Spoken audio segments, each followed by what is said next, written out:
Ciao a tutti e benvenuti in questo nuovo video. Oggi vediamo insieme come realizzare la t-shirt che avete intravisto nelle slide. Prima di passare all'occorrente al vero e proprio tutorial vi invito a iscrivervi al canale qualora non lo aveste ancora fatto, ad attivare la campanella per non perdere nessuno dei miei video ed anche a lasciarmi un like. Vi invito inoltre come sempre a seguirmi su Instagram, mi trovate come Sayubi Handmade Lab, vi lascio il link in descrizione e nel primo commento utile. L'occorrente per questo progetto consiste in un filato. Io ho scelto il cotone riciclato Lurex di casa Tessiland, ovvero il Drake Lux, che lavorerò con un uncinetto numero 3,5. Serviranno poi dei marker, un ago da lana e delle forbici. Possiamo ora passare al tutorial. Il progetto di oggi prevede qualche conto, ma la buona notizia è che non prevede multiplo, quindi siamo già belle che avvantaggiate. Come vedete dal disegno, il progetto prevede uno scollo a V, pertanto eccomi a spiegare come ricavare la vostra misura. Intanto, circonferenza della testa, io ho preso la misura e l'ho ridotta di circa 3 cm, in quanto appunto essendo uno scollo a V non volevo una cosa tanto ampia, quindi ho ridotto a 50 cm. Con l'uncinetto numero 3,5 e quel tipo di filato abbinati alla mia mano mi sono servite 84 catenelle per raggiungere appunto la misura. Alle 84 catenelle vado a sottrarre i 4 aumenti, trovandomi così con 80 catenelle. Il numero che poi ottengo lo vado a dividere per 4, che sono i lati che dovrei andare a lavorare, e la misura che ottengo la vado ulteriormente a lavorare. Aggiungo 4 punti per il lato lungo e tolgo invece 4 punti per il lato corto. Quindi ho 80 catenelle che vado a dividere per 4 lati e mi trovo 4 lati da 20 maglie, perfette per uno sprone quadrato, ma non è quello che serve a noi. Quindi riprendo questo numero, le mie 20 maglie, ne aggiungo 4 per ottenere la misura del lato lungo, che è 24, e ne elimino 4 per avere la misura del lato corto, che è di 16 maglie. Eccoci infatti con uno sprone di 16 maglie per lato corto, 24 maglie per lato lungo, e poi abbiamo i 4 aumenti. Che cos'è questo? Per ottenere uno scollo a V noi dobbiamo andare ad eliminare uno dei lati lunghi, naturalmente, e quindi abbiamo i 16 punti del lato corto, altri 16 dell'altro lato corto, i 24 del lato lungo e i 4 degli aumenti. In questo caso quindi ho da caricare 60 catenelle. Come vedete, a inizio e fine della mia catenella ci sono degli aumenti. Continuando ad aumentare ad ogni inizio e fine catenella, ovviamente tenendo presente anche gli altri aumenti, automaticamente si andrà a creare uno scollo a V. Una volta arrivati alla fine non sarà più necessario aumentare. Questa è la prima soluzione. Se volete uno scollo leggermente più chiuso, se vedete che la V che ottenete è un po' troppo aperta per i vostri gusti, basterà aggiungere un punto prima di aumentare all'inizio della catenella e un altro prima di aumentare alla fine della catenella. Vedete, è molto semplice, sono sempre i soliti 16 punti per lato corto ai quali ne aggiungiamo uno, quindi andremo a realizzare una catenella con una maglia, un aumento e poi le nostre 16. Aumento, lato lungo, aumento e replichiamo dal lato opposto. In questo caso, invece di 60 catenelle, ne avremo 62. Naturalmente questo calcolo è rapportato alla mia misura. Basterà andare a sostituire questo numero con la misura delle catenelle che vi occorrono per arrivare alla vostra circonferenza della testa e da questo fare esattamente gli stessi calcoli che ho fatto io. Possiamo ora procedere con il nostro progetto. Il mio scollo a V sarà classico, quindi con le 60 catenelle come da calcolo. Aggiungo soltanto una catenella per girare il mio lavoro e ho suddiviso naturalmente come da conti 16, 24, 16 nel mio caso. Ho aggiunto la catenella e mi trovo subito a dover aumentare. Entro quindi nella maglia dove ho il marker, la seconda dall'uncinetto, e realizzo una maglia bassa, una catenella e una maglia bassa. Sposto naturalmente il marker sulla catenella, quindi nello spazio catenella, eccoci qui, e ora proseguo una riga di ritorno, quindi per tutta la mia prima riga realizzerò una maglia bassa in ogni catenella, fatta eccezione per i punti dove ho il marker, nei quali realizzerò una maglia bassa, una catenella ed una maglia bassa, quindi andrò ad aumentare. Eccomi al punto dove ho il secondo marker, lo tolgo momentaneamente e realizzo nella catenella una maglia bassa, una catenella ed una maglia bassa. Rimarco nello spazio catenella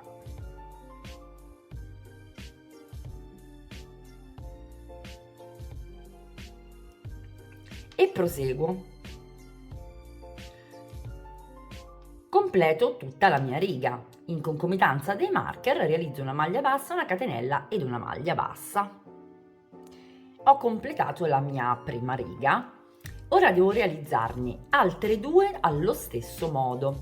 Una catenella, volto il lavoro. Mi trovo subito a realizzare il mio primo punto, la mia prima maglia bassa, che è quella che si trova come seconda maglia dell'aumento. Dopodiché devo entrare nell'aumento, quindi ho lo spazio catenella e qui realizzo l'aumento. Una maglia bassa, una catenella ed una maglia bassa. Eccoci qui. Vado a rimarcare subito lo spazio catenella in modo da non sbagliarmi. Dopodiché, attenzione qui a contare il punto, non perdiamoci la prima maglia, eccola qui. Tende sempre a scomparire un po'. E proseguo il mio lavoro punto su punto, una maglia bassa in ogni maglia che ci si presenta davanti, realizzando un aumento nello spazio catenella. Vedete? Quando realizziamo l'aumento dove abbiamo il marker, subito dopo abbiamo un punto e anche subito prima. Questi due punti vanno lavorati in modo da aumentare correttamente la nostra lavorazione. Ora proseguiamo appunto in questa maniera, quindi una maglia bassa in ogni maglia disponibile con un aumento nel punto dove abbiamo i marker per un altro giro di andata e un altro giro di ritorno, quindi avremmo un totale, compreso il primo giro, di 3 giri. Terminato il nostro terzo giro a maglia bassa con aumenti, andremo a realizzare un giro privo di aumenti. Vediamo come. Strutturiamo subito 3 catenelle e voltiamo il lavoro. Ora andiamo a realizzare una lavorazione punto su punto costituita da punti puff un po' particolari. Vi faccio vedere. Filo sull'uncinetto, entriamo nel primo punto disponibile e ripeschiamo il filo, realizzando la prima gettata. Ripeschiamo il filo sull'uncinetto e andiamo a puntare lo stesso al di sotto della prima gettata, sostanzialmente nella riga sottostante. Vedete che c'è proprio uno spazietto. Entriamo nello spazietto, tiriamo un pochino la lavorazione, chiudiamo tutto insieme. Ci troviamo ora già al primo aumento che ignoreremo, quindi lavoreremo il punto dello spazio catenella come fosse un punto singolo. Filo sull'uncinetto, entriamo, ripeschiamo il filo e andiamo al di sotto. In questo modo chiudiamo tutto insieme e andiamo a marcare, perché naturalmente noi portiamo in alto gli aumenti per ritrovarli comodi al prossimo giro, alla prossima riga. Filo sull'uncinetto, punto successivo, entriamo nel punto, tiriamo un pochino, ripeschiamo il filo e andiamo a lavorare immediatamente sotto. Vedete che abbiamo proprio il punto segnato, c'è proprio lo spaziettino. La lavorazione stessa ci suggerisce come procedere. Filo sull'uncinetto, punto successivo, entriamo, tiriamo un pochino la lavorazione, filo sull'uncinetto di nuovo, punto sottostante, eccolo qui. E questo è il modo di procedere per tutta la quarta riga, ignorando gli aumenti. Naturalmente portiamo in avanti il marker per trovarci comodi nei giri successivi, ma questo giro, il quarto giro per l'appunto, andrà realizzato esclusivamente punto su punto con questa variante del punto puff. Terminata anche la nostra quarta riga, ti confesso che abbiamo già esaurito la nostra sequenza per il motivo. La sequenza si struttura quindi con 3 righe di maglie basse punto su punto, realizzando un aumento in ogni marker costituito da una maglia bassa, una catenella ed una maglia bassa, ed una quarta riga costituita invece dai punti puff come ho spiegato, lavorando punto su punto anche l'aumento, quindi senza andare ad aumentare. Come capiamo dove fermarci? Pieghiamo il nostro sprone lungo i lati corti facendo combaciare i 2 marker laterali tra loro che costituiranno poi lo spazio manica. In questo modo vedrete che internamente i 2 lembi andranno a congiungersi man mano che andrete avanti con la lavorazione. Quando questo succederà sarà giunto il momento di fermarsi. Vediamo insieme poi come procedere. Eccomi al punto di giunzione, vedete, tra i 2 lembi. Lo sprone, così come sono arrivata, è lungo da questo lato 18 cm, mentre la larghezza totale è di 39 cm.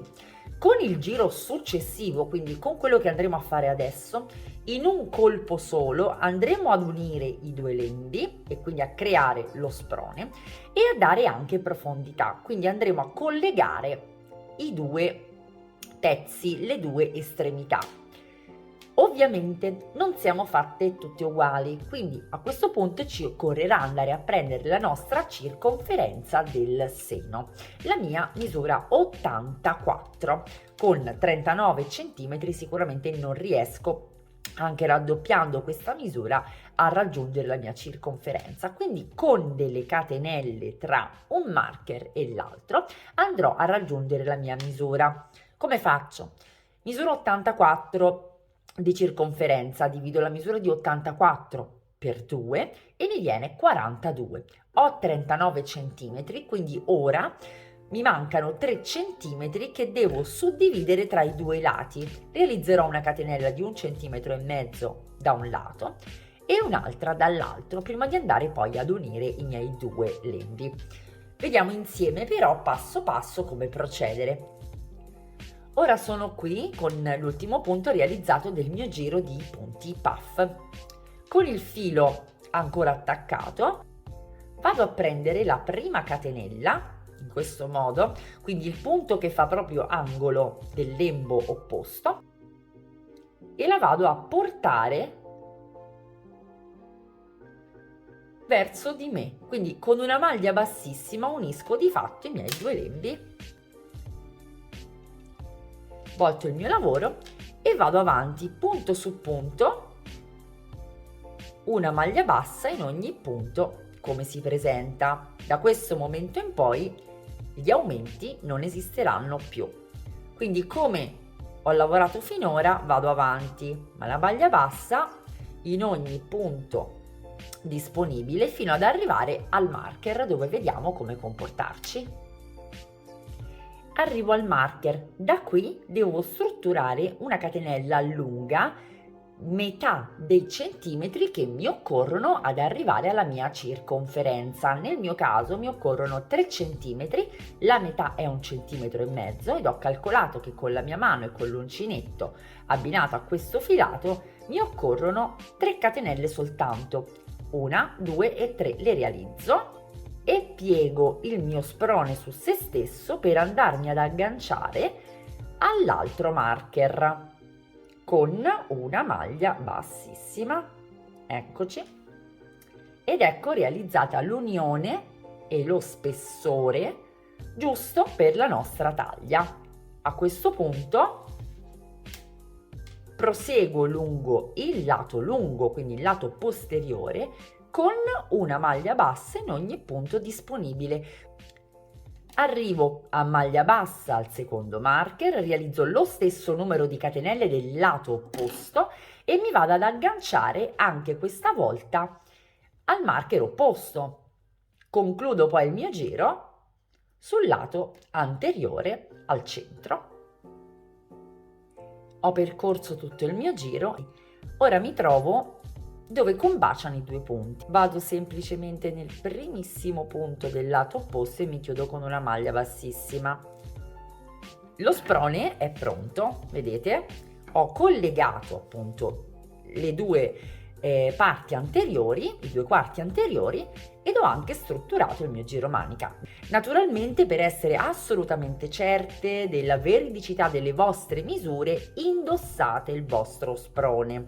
Da questo punto in poi il lavoro diventa davvero molto semplice, perché dovremmo continuare la lavorazione così come spiegato, quindi con 3 giri di maglie basse e un giro di maglia realizzata appunto puff con la variante che vi ho spiegato punto su punto, eliminando tutti gli aumenti e lavorando questa volta sulla catenella. Quindi realizzeremo davvero dei giri che andranno allungare la nostra maglia fino a raggiungere la misura che desideriamo, un pochino più lunga, un pochino più corta, questo poi dipende dai nostri gusti. Ricordate di non aumentare più. Giunta la nostra circonferenza seno, andiamo semplicemente a mantenerla. Naturalmente, se poi dovreste vedere che il vostro punto vita diventa particolarmente sottile o va ad allargare, andrete ad aumentare o diminuire lateralmente quando vedete la necessità. Il fatto che questo motivo non abbia multiplo vi faciliterà assolutamente. Io continuo, ho realizzato il mio primo giro appunto di maglia bassa, ne devo realizzare altri 2 per mantenere appunto il mio motivo. Realizzo nello stesso punto da dove ho concluso la mia lavorazione una maglia bassa e continuo maglia bassa in ogni punto su punto, senza aumenti assolutamente. Vediamo insieme come lavorare la catenella per non dare spazio ad alcun dubbio, e poi penso che possiate tranquillamente proseguire da sole. Eccomi qua, sono all'ultimo punto, ho lasciato i marker proprio per farvi capire meglio dove mi trovo.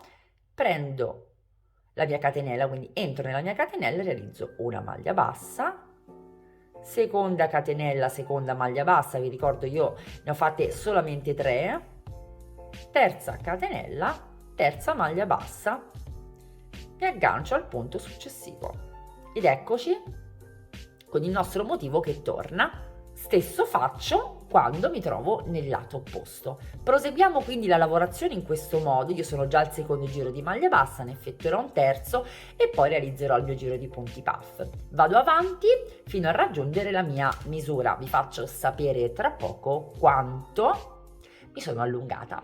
Sono scesa per un totale di 45 cm, quindi dal punto più alto fino all'estremo margine, appunto misura 45 cm ed è perfetto per lo scopo che io volevo ottenere, ovvero una sorta di t-shirt però un pochettino più corta, proprio da abbinare in questo periodo con una camicetta, proprio come avete intravisto nelle immagini di copertina. Il motivo, come avete visto, è molto semplice e anche molto chiuso. Infatti, per realizzare questa taglia S io ho impiegato ben 300 grammi di filato. Nonostante ciò non resta così pesante una volta indossato, ed essendo appunto una lavorazione piuttosto chiusa, come dicevo prima, sicuramente potrà essere indossato anche senza nulla al di sotto. Io spero che questo tutorial vi sia piaciuto e vi invito a iscrivervi al canale qualora non lo aveste ancora fatto, ad attivare la campanella per non perdere nessuno dei miei video ed anche a lasciarmi un like. Vi invito inoltre come sempre a seguirmi su Instagram, vi lascio il link in descrizione e nel primo commento utile. Vi auguro una fantastica settimana e vi do appuntamento a lunedì prossimo con un nuovo tutorial.